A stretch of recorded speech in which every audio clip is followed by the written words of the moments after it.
بسم اللہ الرحمن الرحیم۔ السلام علیکم ورحمۃ اللہ وبرکاتہ۔ امید کرتی ہوں کہ تمام دیکھنے والے خیر و عافیت سے ہوں گے، اللہ تعالیٰ کی رحمتوں کے سائے میں ہوں گے۔ تو میرا عنوان احادیث نبی صلی اللہ علیہ وآلہ وسلم، موضوع چل رہا تھا بیماریوں کا بیان، جس کا حوالہ بخاری شریف کی کتاب۔ تو آج کی حدیث ہے کہ صحابی حضرت جابر بن عبداللہ رضی اللہ تعالیٰ عنہ بیان کرتے ہیں کہ ایک مرتبہ میں بیمار پڑا تھا کہ نبی کریم صلی اللہ علیہ وآلہ وسلم اور حضرت ابو بکر صدیق رضی اللہ تعالیٰ عنہ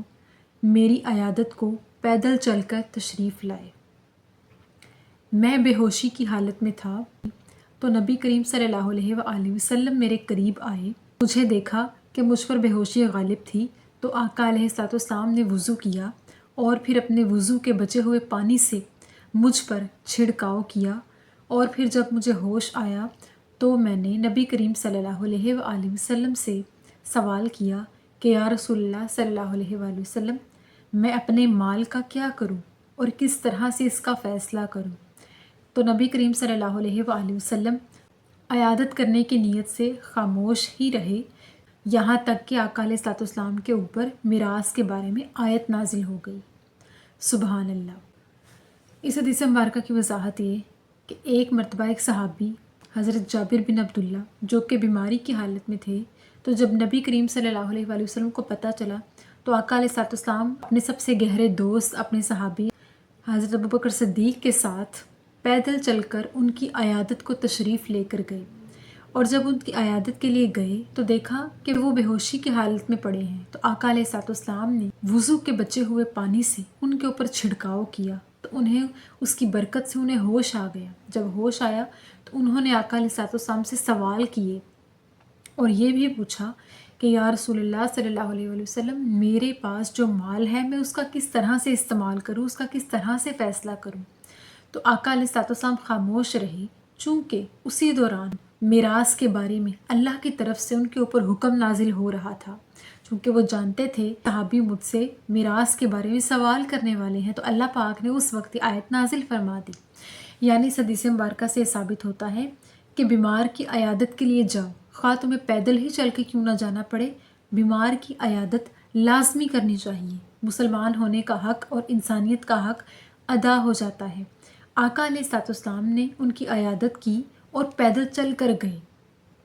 اور جب ان کی عیادت کر رہے تھے تو دیکھا کہ وہ بے ہوشی کی حالت میں تھے، پھر انہیں ہوش دلایا۔ تو اس بات سے یہ بھی ثابت ہوتا ہے کہ ایک تو نبی کریم صلی اللہ علیہ وآلہ وسلم کی ہر چیز بابرکت ہے، کیونکہ وہ خاص نبی ہیں، اور باقی انبیاء بھی خاص ہیں اور ان کی ہر چیز بھی بابرکت ہے۔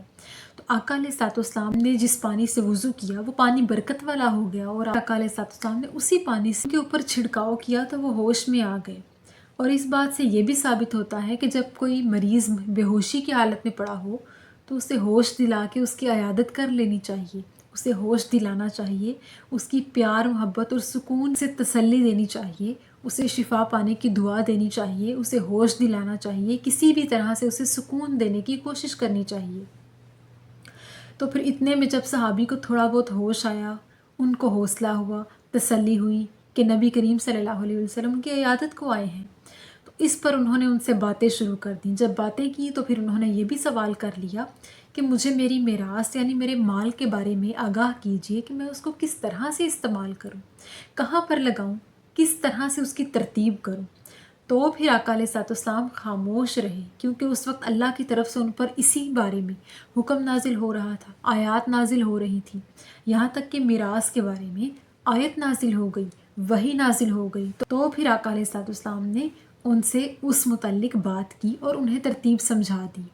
یعنی اللہ تعالیٰ نے میراث کے بارے میں یعنی مال کی تقسیم کے بارے میں آیت اس وقت نازل کی جس وقت آقا علیہ الصلوۃ والسلام اپنے ایک صحابی کی عیادت کو گئے ہوئے تھے اور ان کے ہمراہ حضرت ابو بکر صدیق تھے۔ سبحان اللہ۔ تو ہمیں چاہیے کہ ہم جب بھی کسی بیمار کی شفا کے لیے جائیں، سنت سمجھ کر جائیں، اچھے طریقے سے اس کی عیادت کریں، اس کے لیے کچھ کھانے کو لے جائیں، اگر کچھ نہیں لے جا سکتے تو اسے شفا پانے کی دعا دیں، اگر وہ بے ہوشی کی حالت میں ہے تو اسے ہوش دلانے کی کوشش کریں، اچھی صحت یابی کے لیے اس کو تسلی اور حوصلہ دیں، اور اس طرح مریض کو خوشی ہوتی ہے۔ اور بے شک آقا علیہ الصلوۃ والسلام نبی تھے، ان کی ہر چیز بابرکت تھی اور ہے، یہ چیزیں ہمارے لیے بابرکت ہیں، کسی مریض کو شفا دلانے کے لیے آقا علیہ الصلوۃ والسلام کا نام ہی کافی ہے، ان کا ذکر ہی کافی ہے۔ اگر کسی مریض کے لیے، برکت کے لیے، ان کی کسی چیز کو حاصل کرنے کی خواہش ہو تو ہمارے لیے ان کا ذکر ہی کافی ہے۔